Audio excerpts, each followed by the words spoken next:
إن تنصروا الله ينصركم ويثبت أقدامكم. Bismillah walhamdulillah wassalatu wassalamu ala rasulillah amma ba'du. Setelah kita memohon perlindungan dari kejahatan semua makhluknya, kemudian kita diperintahkan untuk berlindung diri dari 3 kejahatan yang lebih khusus. Mengapa 3 kejahatan ini dikhususkan? Karena tidak banyak orang menyadari kejahatan ini karena tersembunyinya ia. Itu sebabnya juga lafaz min syarri ini berulang sebanyak 4 kali. Min syarri ma khalaq, wa min syarri ghasiqin idza waqab, wa min syarri naffatsati fil 'uqad, wa min syarri hasidin idza hasad.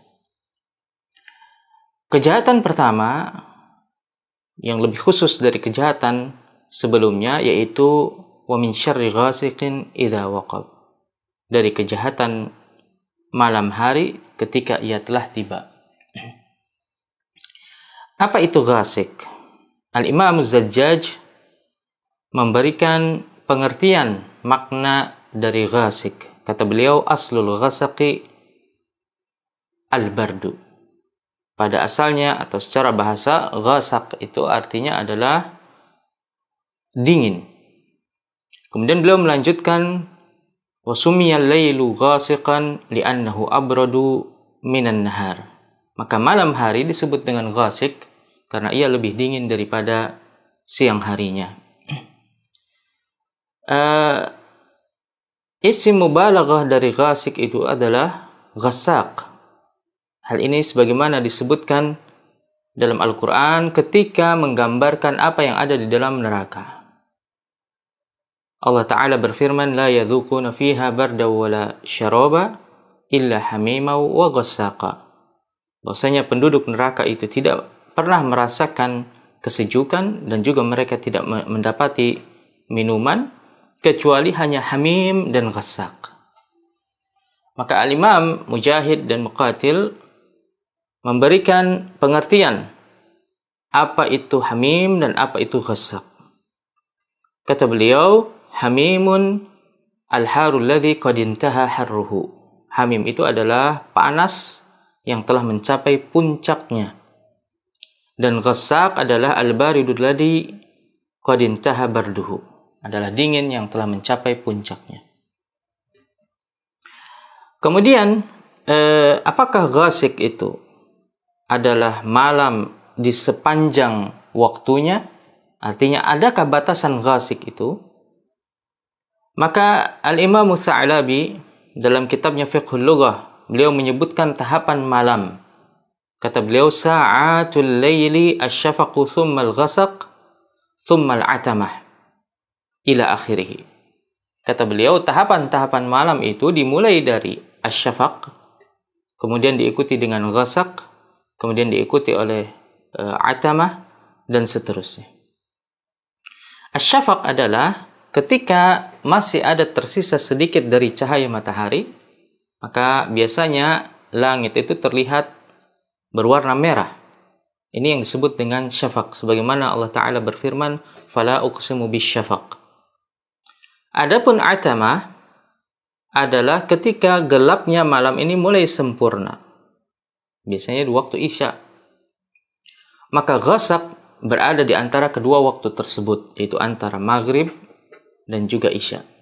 Demikian juga Allah Ta'ala menjelaskan waktu-waktu salat wajib dengan menggunakan kata ghasaq.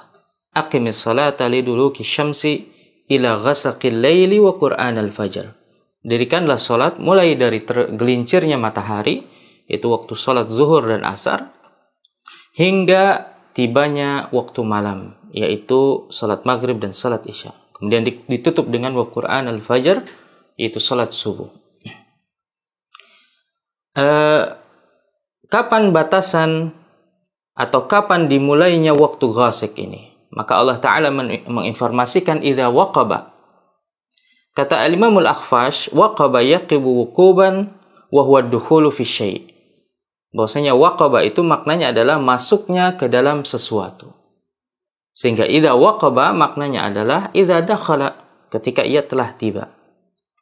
Dari sini kita mengetahui bahwa ketika malam itu telah tiba, ada kejahatan yang tidak kasat mata, yang tidak bisa kita lihat. Karena ketika itu, zat yang membunuh bakteri ataupun zat-zat kecil yang lainnya, makhluk-makhluk kecil yang lainnya sudah mulai meredup. Itu cahaya matahari. Dan ketika itu pula manusia sudah berhenti dari aktivitasnya dan bersiap-siap untuk beristirahat, sehingga makhluk-makhluk yang takut kepada manusia ini seperti syaitan, hewan-hewan buas, ya, ataupun virus dan yang lainnya, ini mulai keluar dari persembunyian. Bahkan dari kalangan manusia sekalipun yang mereka berniat untuk berbuat kejahatan, perampok, ya, orang-orang yang berbuat maksiat, mereka mulai beraksi di malam hari. Maka pantaslah Rasulullah Shallallahu Alaihi Wasallam berpesan ketika malam telah tiba, ghattul ina'a wa auqus siqa wa aghliqul bab. Tutuplah bejana, tutuplah tempat-tempat minum, dan juga tutup pintu-pintu. Karena apa? Karena kita tidak mengetahui ada kejahatan apa yang masuk dan memberikan mudarat ke dalamnya. Wassallallahu ala nabiyina Muhammad wa ala alihi wa ashabihi wasallam. Assalamualaikum warahmatullahi wabarakatuh.